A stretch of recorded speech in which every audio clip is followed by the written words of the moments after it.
Been reflecting this week on family. I'm about to turn 40, and family becomes a big part of that. We've got 2 kids, young, life is full and busy, and my relationship with my family isn't what I wish that it would be. Often when I'm talking to people about faith, there's lots of questions around being rejected, around abuse, around all of these aspects that have nothing to do with the way that God looks at us. When we read Ephesians 1, we see that God has adopted us as children. And just think about that for a little bit, because sometimes when preachers talk about children, we talk about innocent faith and we talk about all of these other little things that are important for sure, but there's something beautiful about being called a child. To be enemies, as Colossians puts it, and then to be adopted not as slaves, but as children. To be brought into a family where you are loved and accepted unconditionally, where you are brought into this space where God loves you, He cares about you, and He wants the best for you. And He wanted that even before you were adopted into that family. He wanted it while you were an enemy.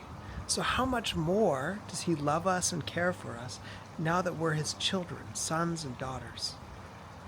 Today, and really through all of history, I think so many have struggled with the idea of independence. Right back to the garden, the story that happens there between Adam and Eve and God, they thought they knew better. And you look through the Old Testament and the New Testament, how many times people screwed up and walked away because they thought they knew better. And today, I think it's the same thing. I often think that I know better than God. And He just gently calls me back into relationship and says, Stephen, no, you don't. But I love you all the same. And that does something to my identity, where I'm struggling to just believe that I would be accepted and loved. God's already accepted and loved me. Where I think that I might be rejected because of my sin or what I say, and it creates broken relationships all around me. God just holds me close. I think about one of my kids. Sometimes it's tiring and exhausting. But does my love for them ever waver? No. Am I proud of them? Oh, I couldn't even begin to tell you how much. And God loves me infinitely more than that. When I accept that, when I'm in a space where I truly understand that, then I can live into that new identity. I can take risks in the world around me. I know that I can run full on into the throne room of God, knowing that I'm accepted and loved. And that changes and transforms everything.